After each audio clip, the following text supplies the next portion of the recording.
Hello, class. Today we're going to finish our discussion of descriptive statistics by covering the second, third, and fourth moments of our data set. The majority of this lecture is going to be about variability.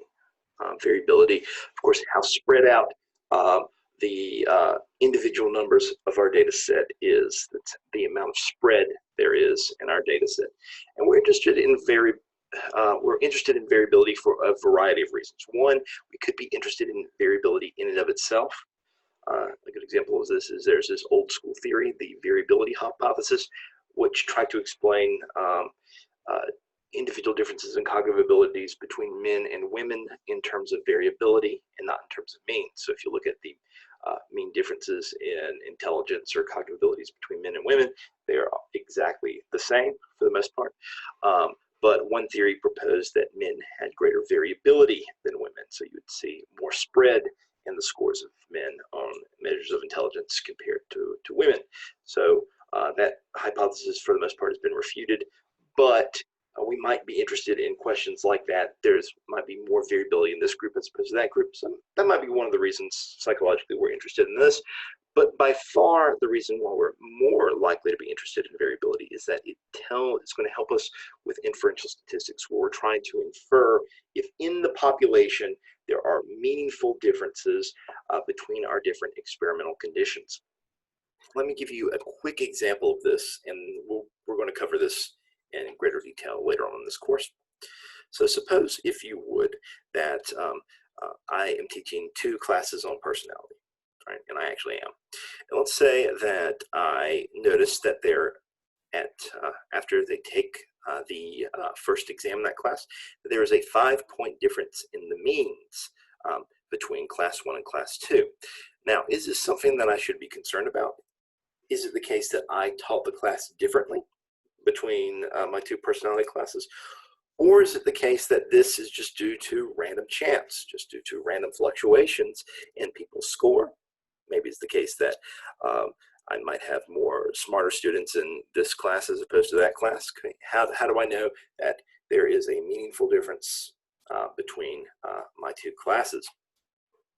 So 5 points, if we want to try to understand if 5 points is a large difference, a small difference, we might look at the variability of the test scores.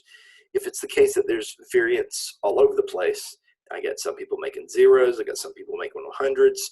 A 5-point difference is not that much, all right, because there's just so much variability everywhere. So I might just say, well, let's do it to random chance. However, if everybody scores like right at the mean, so let's say the means were 70 and 75, and in my first class I get scores like 69, 70, 70, 70, 71, 72, 69. If I've got scores like that are really clustered there in both of my conditions, well, then that 5-point difference seems a lot larger. All right, it seems more significant. So just to give you a preview of one of the reasons why we're going to be so interested in variability, it's going to help us with inferential statistics to tell us, is this variance in our sample means, is it something that's just due to random chance? Or is it due to some meaningful difference between our experimental conditions? All right, so variability, this is the degree of the amount of spread there is with all of our instances, all of our observations in our data set. So are all the numbers compressed close around the mean, or is it the case that they are all spread out all over the place? So take for consideration these 2 sets of numbers, these 2 data sets. Maybe these are grades for a statistics test. The average for both of these is 70, but clearly the mean is not telling the entire story. There's some important other information here. There seems to be less spread here. All of the scores are centered around the mean. All right, and here I see that the scores are much more spread out. So we need to have some number that describes the variability in our data sets. All right, so more variability in data set 1, less variability in data set 2. There's 3 ways that we can measure variability. There's the range. Essentially, we take the highest score in our data set and subtract it from the lowest score. Those are the range of values that we have in our data set. we have the variance, and we have the standard deviation. Variance. The variance is expressed in, well, first of all, let me back up a little bit. The variance is the average squared deviation from the mean. What that actually means, we're going to go into here in a couple of slides. The important thing to note here is that variance is expressed in squared units.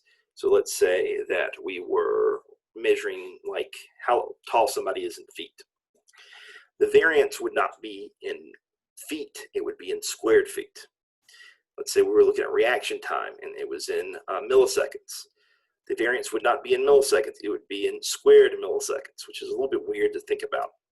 But everything in variance is in squared units. So some people don't like the variance because of that. They want it in terms of the actual units of their measure of interest of their dependent variable. So to get rid of the squared units, they just take the square root of the variance to get the standard deviation. The standard deviation is the square root of the variance. It's expressed in the same units as our dependent measure. There is a relationship between the variance and the standard deviation, and if I give you one, you can have the other one. If you have the variance, you just take the square root of it, you've got the standard deviation. You have the standard deviation, you square the standard deviation, and you get the variance. So for instance, just to remind you what squaring something means, we take the standard deviation and we multiply it by itself, and that's going to give us the variance. That's what I mean by squaring something.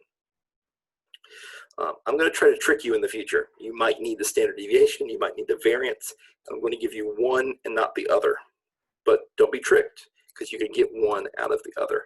Just be mindful of which one you get. I'd say 90 or 80 to 90% of the time that you guys are working with a paper, or like reading a psychology paper or doing something, you want to report the standard deviation more so than the variance. Most of the time when you read papers, they'll give you the standard deviation and not the variance. Sometimes, depending on the kind of study that you're looking at, people want to see the variance instead of the standard deviation. So which one you actually report depends on the discipline in psychology that you're in. But for you guys, like I said, most of the time you're going to see the standard deviation. All right. Some of the things that I do with statistics like factor analysis or structural equation modeling, some of those like heavy duty statistics, variance is more useful for us. But like I said, most of the time go with the standard deviation. But let's talk about how to calculate these. The range, this is a measure of variability that is fairly simple. It's the difference between the highest and the lowest value in our data set. So let's say that we've got data set 1, data set 2. These are measures of attention. We take the highest value and we subtract the lowest value from it. All right, so highest value is 9, lowest value is 1. 9 minus 1 is 8. Here, highest value is 9, lowest value is 1. So again, the answer is 8. So it seems that the range is the exact same for these two data sets. But does it seem like they're equally as variable? No, right? In this one, there's a lot of 5s. The mean is actually 5 here. So there's more variability in the second data set than this first one, and that's something that the range is not capturing. The range only reflects information from the highest and lowest data point. All the data points in the middle do not contribute to the calculation of the range. And that's problematic. Okay, it's not giving us the best measure of variability. Similar to the median and the mean, right? The mean takes into consideration every single data point, but the median represents just the middlemost value, right? So sometimes we prefer the mean. In fact, most of the time, if we can, we're going to go with the mean as opposed to the median. So we want to measure variability that's going to take into consideration every single possible value. That's where the variance comes in. All right. First thing to note, there are going to be 2 formulas for variance. All right. A formula for the population variance and a formula for the sample variance. And please don't get those confused. that will lead you to come up with some incorrect answers. So let's first talk about the population variance. All right, let's talk a little bit about how we denote the variance. So here we have a Greek letter, so we know we're referring to a population. It's going to be a parameter, and it is this thing squared. This is a lowercase sigma, so sigma squared. This is the population variance. The variance is the average squared deviation of each number from the mean. What does this mean? To calculate this, we're going to take every single value in the data set. That's what x sub I, remember I is that index summary number. And we're going to subtract it from mu. And what's mu? Mu is the population mean. So we take every item, subtract it from the mean, all right, and then we're going to square it. We're going to square it because some of these values are going to be positive and some of them are going to be negative. And if we were to add all of them together without squaring them, they would always sum to 0. That's important to note here. The average deviation from the mean is always 0 because some numbers are going to be positive, some numbers are going to be negative, and if we were to add those all up, they would always give us 0. So we square the deviation from the mean. All right, so we take every number, we subtract it from the mean, we square it, and then we add all those numbers up. That's what the summation sign means here. And then we're going to divide it by n. And again, n is the number of observations that we have, specifically in psychology, the number of subjects that we have. All right, so that's our calculation. All right, why do we square all the deviations? As I mentioned before, if we were to just add all the deviations up, it would always give us 0. Because again, we would have some values that were above the mean, we'd have some values below the mean. And a special property of the mean is that if we were to add up all the deviations, they would always sum to 0. And that wouldn't be a very good measure of variability. We need something that actually is going to vary somehow. So let's say that we have the attention scores 1, 2, 4, 5, 6, 8, 9. How do we calculate the variance? All right, the first thing that we want to do when we calculate the variance, the first step that we're going to take is to find the mean. We need to find what that population mean is. And then we're going to take every score and subtract it from the population mean. So we're going to have a list of all of those deviations. We're going to we're going to square every deviation from the mean. Then we're going to add all of those deviations up. And finally, we're going to divide that number that we find by n. I have an asterisk here because sometimes it's going to be n if we're doing the population variance, but it's going to be something different when we're looking at the sample variance, so stay tuned. The top part here, the numerator of the formula for variance, has a special name, all right? It goes by the name, the sum of squared deviations, all right? The sum, okay, we're summing things up. Squared, there's the squared. Deviations, we're taking every score and looking at the difference from the mean. Those are the deviations from the mean, all right? The sum of squared deviations. We can abbreviate this as the sum of squares, or abbreviated SS, and that's what I've done here. All right, SS stands for the sum of squared deviations from the mean, or the sum of squares, or SS. This is going to be important because we're going to use the sum of squared deviations from the mean later on when we get to the analysis of variance. So this is an important formula. We're going to do a lot of this later on. So I just want to make sure that we know what this term means. All right, so let's actually do this calculation ourselves. The first thing that we need to do is to find the mean. So I'm taking all of those scores, add them all up, dividing it by 7, because we have 7 numbers. So if we do that, we get 5. All right, so I have every single one of those numbers, and I'm going to subtract it from the mean, which is 5. So 1 minus 5 is -4, 2 minus 5 is -3, and so forth. So I have all of those deviations here. The next thing that we do, before I begin that, notice what happens if we add all these scores up. Again, if we add all the deviations up, -4 plus 4 is 0, -3 plus 3 is 0, -1 plus 1 is 0, plus 0, it's always going to be 0. And this is not a very useful measure of variability. So what we do to make everything positive, so that every difference from the mean is going to contribute to our measure of the variance, we're going to square these numbers. All right. Okay, we're going to square those numbers. And so here are the squared deviations. So we're going to add all of those up, and that's going to give us 52. 52, remember, goes by a special name. This is the sum of squared deviations from the mean, or the sum of squares. We're going to divide that by 7 because we have 7 observations. This is going to give us 7.429, which is the population variance, if all of these scores make up whatever population of interest we have. So that is the population variance.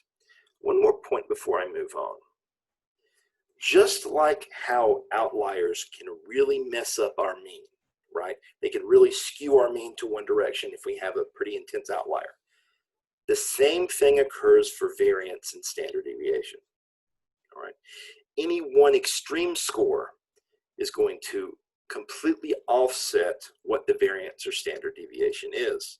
Notice how we're squaring all of the deviations. Okay, this number is 1 point, or this person is 1 point away from the mean. And we're going to add one thing to the sum of squares. This person is 3 points away from the mean, so we're going to add 9. Look at how large of a jump we go from 1 to 9. All right. Now look at that. We go just another 1 point away from the mean. So we're 4 points away from the mean now for this person. We jump from 9 to 16. If it were 5 points away from the mean, it would go up to 25. Because we're squaring these things, the further away from the mean, the more of a punch, the more it's going to contribute to the sum of squares. So outliers are going to have a profound impact on the total of the variance. Another reason why we might consider getting rid of outliers. All right, so that was the variance. But like I said, some people don't like the variance because it's in terms of squared units. So we could just calculate the standard deviation by taking the square root of the variance. What I have here is regular lowercase sigma, so there's no square. This denotes the population standard deviation, and it's just the square root of the formula for variance. And in fact, if I wanted to write this in a more simple format, I could just say the population standard deviation is the square root of the population variance. So the population variance here was 7.429. So I take the square root of that, and it's going to give me 2.726, which is the population standard deviation. All right, let's move on. So that was population variance. But in this class, we are never going to calculate population variance. Let me repeat that. We're never going to calculate population variance because we never really deal with a population in psychology. Very, very rarely do we. Most of the time we're dealing with samples, right? We are using random selection, grabbing a sample from the population and trying to infer from the sample variance what the population variance is. So statisticians have found that when we calculate the sample variance using the formula that I talked about beforehand, we generally are going to underestimate what the true population variance is. There's a bias in the statistic. And by the way, S, all right, S is a Latin letter. So we're dealing with a sample statistic. S squared is our term, our notation for the sample variance. So mathematical statisticians have corrected this formula. They have come up with a way to correct for this bias, and this is the formula. This is the formula that we are always going to use in class. All right, anytime I ask you to do a statistic or calculate the variance, this is the formula that I want you to use. Anytime that you're calculating the variance for a paper or anything in psychology, this is the formula that you should use. I mentioned that there's two formulas because if you were to go to your graphing calculator, if you were to ask SPSS to calculate the variance, if you were to do many things, it might give you the incorrect formula. So just be cautious of which formula it is and make sure that you're using this one. So the difference in the previous formula, well, S squared, this is the sample variance. The only thing that changes is what's in the denominator. And remember, the denominator is the bottom part of a fraction. Instead of being n, it's n minus 1. All right, so it's the number of observations, the number of subjects that we have, minus 1. That is the sample variance. I mean, the other change is that we have the sample mean as opposed to the population mean, but that's not any big difference here. So n minus 1 as opposed to n. All right, this formula corrects for the bias in estimating what the true population variance is. All right. Just like how the if we were to use the population formula for variance to calculate what the sample variance is, there's a bias. Same thing with the formula for standard deviation. So if we want to calculate the standard deviation for a sample, and again, the notation for this is either a lowercase s or an uppercase SD. Okay, so most of the time when you read papers, you're not going to see a lowercase s, you're going to see SD. So psychologists typically like to use it, but SD and lowercase s mean the same thing. It's the sample standard deviation. All right, so to get the sample standard deviation, you just take the square root of the sample variance. Instead of referring to these as the biased formula, which would be the population formula that I showed you, and the unbiased formula, which is the sample variance formula I just showed you, people just call them typically the formula for variance, right? Most of the time, if someone's asked you to calculate variance, they mean this one. And for if they formula for standard deviation, the one that they mean is this one. All right, so that's what we're generally going to use. But if we wanted to be more precise, we could talk about the biased formula for variance and the unbiased formula for variance. All right, but again, we're just going to say variance and standard deviation, and we're going to mean the unbiased formula, the ones that we talked about with n minus 1 in the denominator. All right, in this class and all other psychology classes, we're going to use the unbiased formula. This one, the one that we are dealing with the sample statistics as opposed to the population parameters, because we almost never deal with populations in psychology. Sorry to repeat myself, but these things are pretty important. So I'm just going to make sure I have drilled that into your head. So how would we go about calculating the sample variance with the same data set that we've worked with before? It's pretty much the same exact thing. Find the mean, put all the numbers down, subtract it from the mean. All right, notice here that I don't have mu. I have m, and remember, m and x bar, both of them mean sample mean. So I get the same thing, but instead of dividing it by 7, I divide it by 6. So I have the sample variance as 8.667. And if I wanted to calculate the sample standard deviation, I just take the square root of that, and it's going to be 2.944. All right, a thing to notice is that the sample variance, this formula is always going to give us a higher number, a larger number than the population variance formula. So this variance is 8.667 when we calculate it for the sample, but if we were to assume that this was a population, we get 7 point something. Boop, 7.429. All right, so our numbers for the sample are always going to be larger than that for the population. All right, just some symbols and how you say things. If we see an S or SD, we're talking about a sample statistic. If we see a lowercase sigma, we mean the population standard deviation. S squared is referring to the variance of the sample, and sigma squared is referring to the variance of the population. All right. A lot of times in statistics class, there will be multiple formulas for the same thing. And I don't mean that the difference between our population and our our sample formula, because that is actually substantially different. You come up with different answers. But you could manipulate things around in formulas using a little bit of algebra.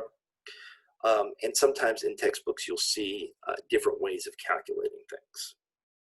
Okay, so there's many different ways that you can express the same thing, and algebraically, they're exactly the same. And sometimes we call these formulas by certain names to denote why they are useful. So in this class, we're going to talk a lot about conceptual formulas. Conceptual formulas are formulas that are designed that if you look at them, you understand what's going on. The formula for variance that I showed you, you can see how it's the deviation from the mean. You can see by looking at the formula why it is measuring variability. All right, if you've got a good eye. We can contrast conceptual formulas, which again are formulas that for the user, it helps them learn the formula. It helps them understand the magic that's going behind in the math. We can contrast these with computational formulas. Computational formulas are formulas that are used to calculate the answer quickly. So these are formulas that you as the student, it might be easier for you to calculate it this way. Back in the day, and by back in the day I mean like the 70s, 80s, maybe early 90s, processing power in computers was very limited. So how you get the computer to calculate your statistics was very important, because you wanted an efficient way of calculating things that didn't take a long time. All right, so you might get a computer to calculate things slightly differently because it would make the computer run quicker and you'd get your answer quicker. So you'd get the computer to calculate, to use the computational formula sometimes instead of the conceptual formula. All right, our conceptual formula for the sample variance is the formula that I showed you. All right, taking every single item, subtracting it from the mean, squaring those items, add them all up, divide it by n minus 1. All right, algebraically, okay, let me not use that word because that word might scare some of you. Mathematically, this formula is exactly identical, and you get the exact same answer as this formula. And this is our computational formula. What we're doing here is we're taking every single item and squaring them before we subtract them from the mean. We take every item, we square them, we add them all together. And we're going to subtract that from here. We're adding every item up. And then once we add all those items up, we square it and then divide it by n. So we find the difference between these two expressions, and then we divide it by n minus 1. This is the exact same formula as this one. And we can come up with the exact same answer. So let me show you. So here we have all of our scores originally. Here we have our computational formula.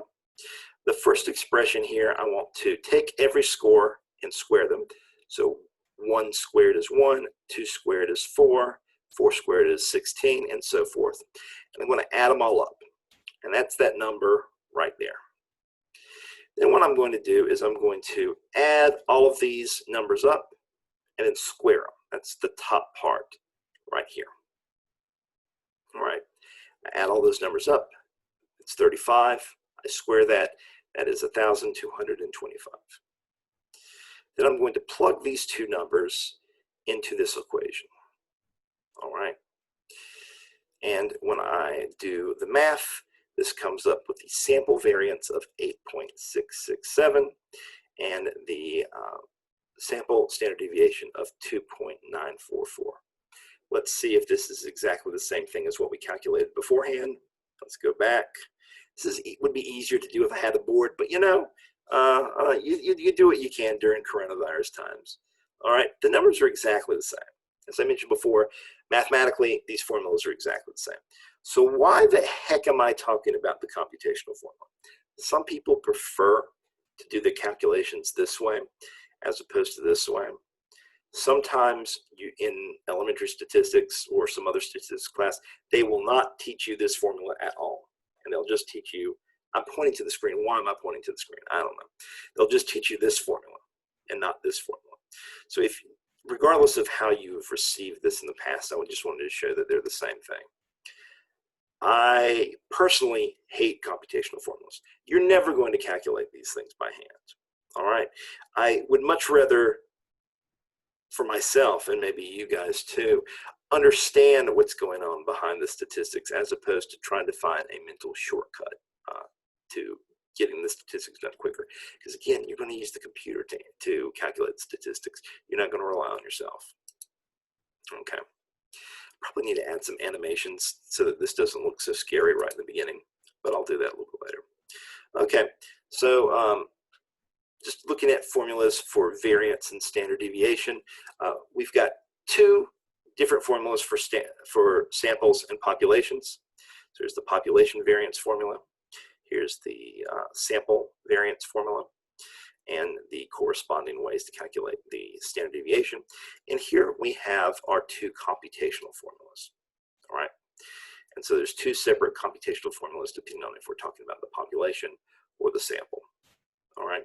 But again, if all you want to do is memorize this formula, and that's what you're going to use for all the statistics in this class, more power to you, right? That would work perfectly fine. I just wanted to show you all of the different iterations of this formula. All right, let's wrap things up by talking about skewness and kurtosis, the third and fourth moment of our data. And speaking about moments, the variance, notice that we have a squared right here, a 2. Since we're taking our data and we are squaring it, raising it to the power of 2, this is our second moment. Okay, 2 here, second moment. I want you to think about that, because we'll see in the skewness, the formula, we're going to raise something to the third. Our kurtosis, we're raising something to the fourth power. For our mean, which is our first moment of our data, we are raising something to the first power. But if you raise something to the first power, it's just the number of itself. So we don't see that 1 anywhere. Skewness. So skewness is the degree to which our distribution is I want to say the word wonky, right? It's not symmetrical. That's a better word to use to it. So if we have a normal distribution, everything is centered. The mean, the median, and the mode are all equal to one another.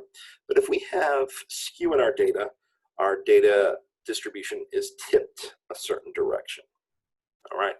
It is not symmetrical. It's tilted to one side or the other. Okay, in a skewed distribution, there is a more pronounced tail of the distribution on one side than the other. I'm going to show you a formula. I do not want you to know this formula. I do not want you to memorize it or get scared by it or anything. I just want to show it to you to point out one thing, that we're raising something to the third power, all right? So we're raising something to the third power. So this is our third moment of our data set.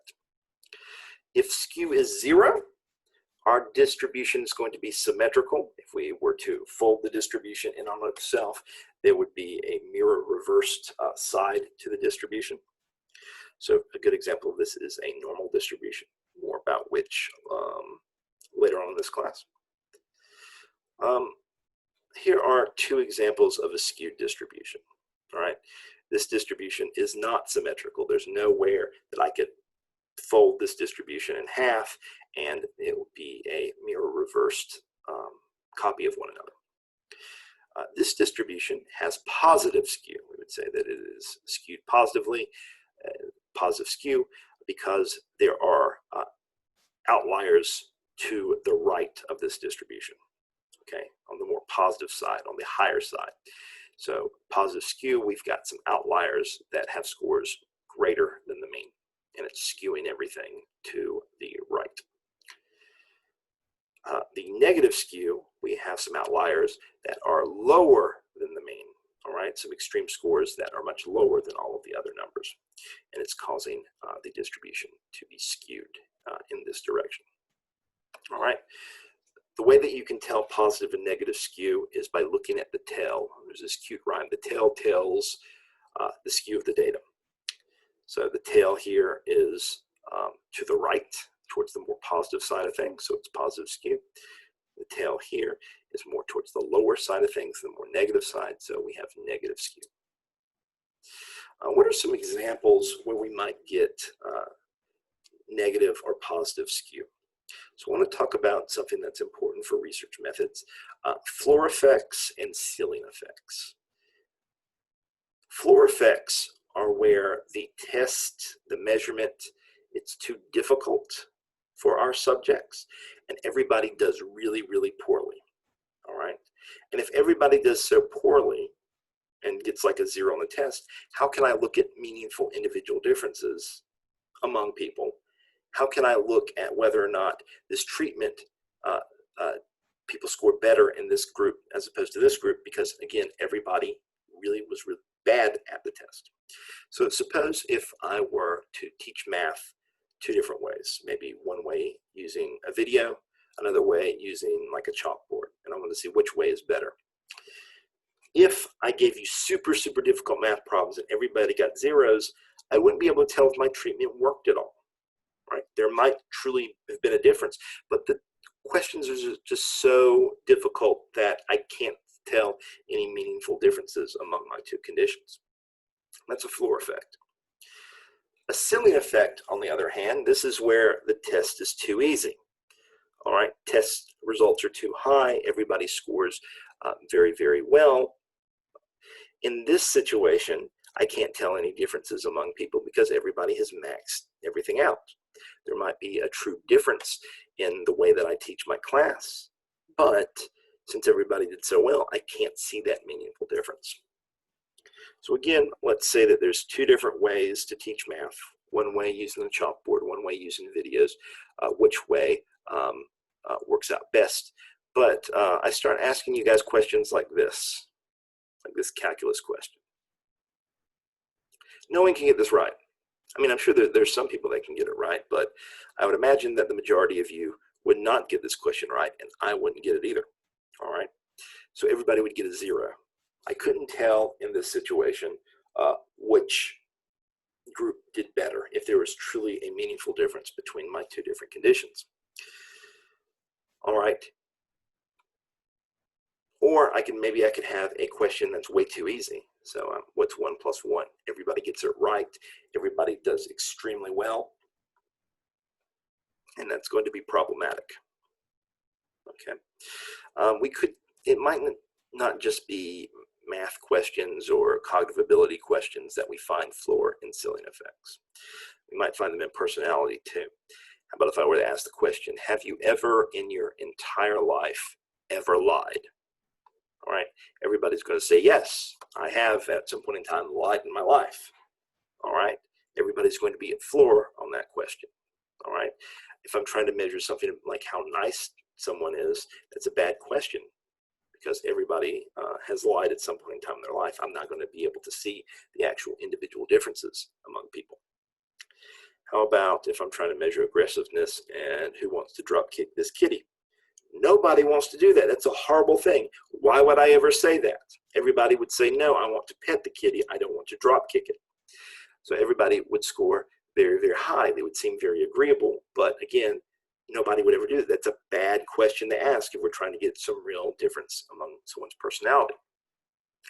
So with floor effects and ceiling effects, we're going to see skewed data. All right, let's go back to our positive skew and our negative skew. If we're at floor, the majority of our scores are going to be very low. So we're likely to examine and see positive skew. Very few people succeeding. For ceiling effect, we see the majority of individuals score fairly high and very few individuals score very low. Okay, so if we've got a floor effect, our distribution might look something like this. If we have a ceiling effect, our distribution might look like that. All right, last thing, let me mention something. Why do we care about skew and kurtosis? Skew and kurtosis let us know whether or not our distribution of our data is normally distributed. All right. If our distribution is normally distributed, there's a lot of cool statistics and some knowledge that we have about our data set if we know it's a normal distribution. But if our data is skewed, we've got a problem. It's not normally distributed. We don't know as much about our data set. If we've got a problem with kurtosis, again, we don't know as much about our data set compared to if our data set were normally distributed. Kurtosis. Kurtosis has to do with how peaked and how flat our distribution is. Again, I show you this not to scare you. I just want you to know here that there's a 4. Okay, we're raising something to the 4th power. This is our 4th moment of our data set.